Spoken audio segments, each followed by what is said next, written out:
Hey guys, welcome to the new video. Today everything here is about terrazzo.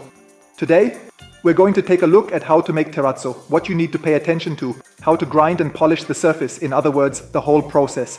My goal for this video is that afterwards each of you will be able to make your own terrazzo, and ideally no questions will be left unanswered. Let's get started. First, we need a suitable concrete, and since I want my terrazzo to be white, we also need a white mix. That's why I'm going to use white cement. For the sand, I'm also using a special product today. Specifically, marble sand with a grain size from 0 to 2 millimeters. And why am I using marble sand here instead of regular sand? Quite simply because marble sand is completely white without any dark additives. If we were to use sand with dark additives now, we'd have the problem later on that with terrazzo you have to grind down the entire surface, and since we have white concrete, the colored stone particles would come to the surface and the concrete wouldn't be white anymore, but rather a dirty gray, and I don't like that. That's why you use white sand here, so that after grinding you end up with a completely white surface. And to actually make it terrazzo, of course we also need an aggregate. For that I'm using decorative chippings here. I think it's called Carrara, yeah. It's a white chipping, and then as a contrast, black basalt chippings. The aggregate you use will of course determine the look of the terrazzo later on, and there are countless possibilities. Different types of stone, different colors, different sizes. You can also combine them with each other. We're making a black and white terrazzo here, but there are hardly any limits to your creativity. There are thousands of possibilities. So you just need to get a bit creative. First, I weighed out the sand, and then I added the cement in a 3-to-1 ratio. That is 3 parts sand to 1 part cement. As a fine additive, I also added a bit of microsilica. This makes the concrete harder, more flowable, and easier to work with. Of course, we also need water, and for that I use about 400 milliliters per kilogram of cement. And then the mixture is mixed thoroughly at first. You can either use a hand mixer like I did, or go straight for a concrete mixer. I used a hand mixer here because I didn't want to mess up a concrete mixer for such a small amount, since cleaning it afterwards is a lot of work. To make the concrete easier to work with, I'm now adding a plasticizer here, by the way, mixed with water. And then everything becomes much easier, as you'll see. The plasticizer reduces the surface tension in the mixing water, which makes the concrete more fluid and allows it to compact almost by itself. This makes it much easier to work with. The whole thing goes really quickly, and you can see the difference for yourself. Then you just add the aggregates. When it comes to the size of the stones you use as aggregates, you need to make sure that they're smaller than the depth of your formwork. That is, smaller than the thickness of the material your concrete part will have later. Otherwise, when you pour it into the formwork, you'll run into major problems because you won't get a smooth finish on top anymore. Yes, with the coarse aggregate, it's definitely harder to mix, but once it looks like this, the concrete for the terrazzo is ready. As always, I used coated chipboard, screwed everything together, and now we're applying a release agent to the surface here. That way, the whole thing can be easily removed from the form later, and that's all there is to it. A little heads up, soon you'll be able to get all the additives for concrete processing, reinforcements, pigments, release agents, plasticizers, right in my online shop. But it's going to take a little while until then. It's still being set up right now, but once it's ready, things will really take off, I promise you. And now the concrete just needs to be poured into the formwork. When you pour the concrete into the form, you can compact it a bit by hand right away. What I did here is not fill the first layer all the way to the top edge, but left about a centimeter of space. After that, I mixed up a batch using just sand and cement, a fine mixture, and used it to fill the formwork all the way up to the top edge. Because if we had filled the terrazzo mix all the way to the top edge, the coarse stones on top would have caused major problems with compacting and smoothing it out. That just wouldn't have worked, since the stones wouldn't be able to move downward anymore, and we would never have been able to get a properly leveled surface. And this way, you can nicely level off the surface on top with a straight edge, or even with a trowel.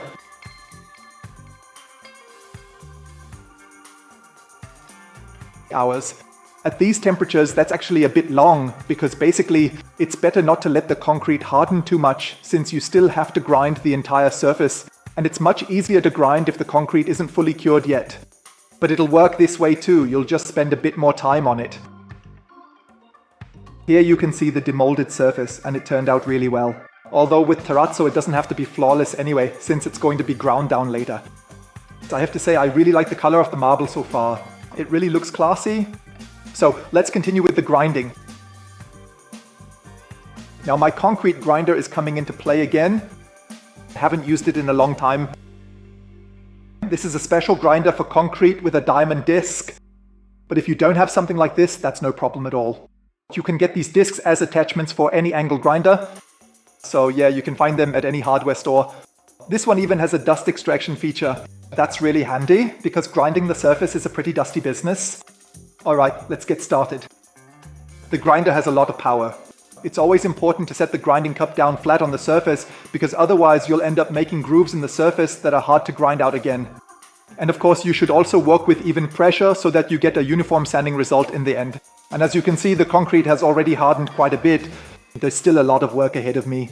So far, you can't really see much of the beautiful and intricate terrazzo aggregate, as it's still largely hidden from view, but that's all about to dramatically change very soon. Phew, that was quite a significant and demanding bit of incredibly hard work, requiring a lot of effort and dedication, but I'm finally done with this stage. Now, let's take a much anticipated and closer look at the newly revealed surface and see the stunning results of all that labor. That's it here, the sanded surface. Yes, since the aggregate is also quite light, you can't really see the terrazzo well right now. I'll wet it, then you'll probably be able to see it much better.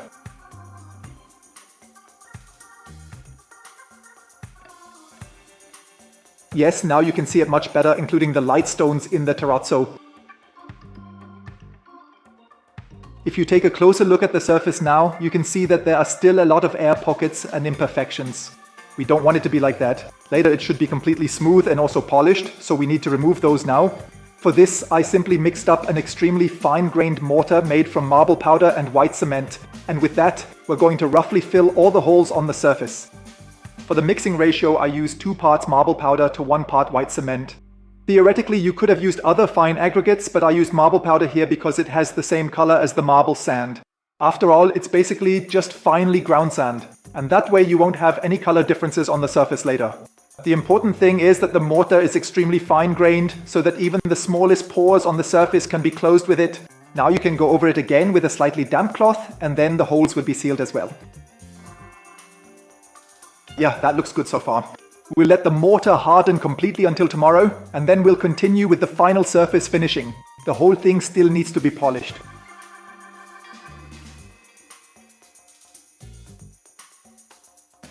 Isn't a typical terrazzo surface. I've made a second one for you. This time I used grey cement and colourful Rhine gravel as the aggregate, sanded everything down again, and as you can see, the surface now looks completely different. There's a lot more colour involved now, and as I mentioned before, with terrazzo surfaces, there are thousands of possibilities. Just so you can see what's practically possible.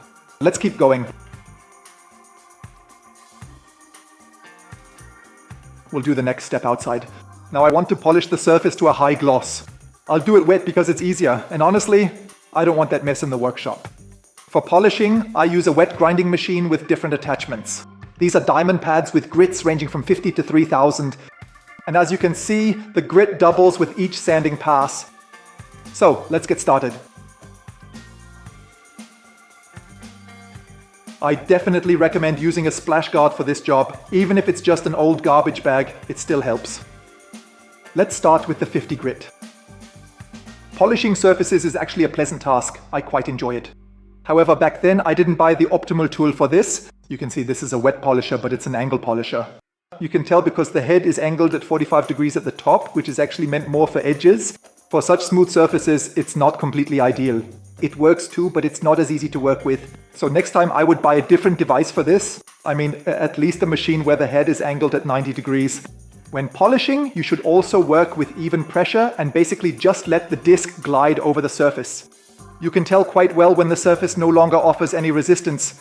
Then you can move on to the next coarser grit. For each sanding pass, it took me about 2 to 3 minutes. What's extremely important for a good polishing result is to always thoroughly clean the surface between each sanding grit and remove all the sanding dust. Because otherwise you'll end up grinding tiny micro scratches into the surface with the dust, and then you'll never make any progress and just end up in an endless loop. You simply go through each grit in order, sanding thoroughly, and in the end you get a surface so smooth that you can even see your reflection in it. So I'd say this is really a result to be proud of, and even with the terrazzo aggregate using Rhine gravel, the outcome turned out great. Or what do you think about it? I'd really like to know if you like the results as well. So as you can see, making terrazzo yourself is really no problem at all if you pay attention to a few small details. Anyone can do it. Of course, you do need a few machines, but that's always the case when you want to make something. And with that, we're already done for today. I hope the video was once again a bit informative and interesting for you, that it helped you out. And with that, I'd say see you soon in new videos. Until then, take care. Bye.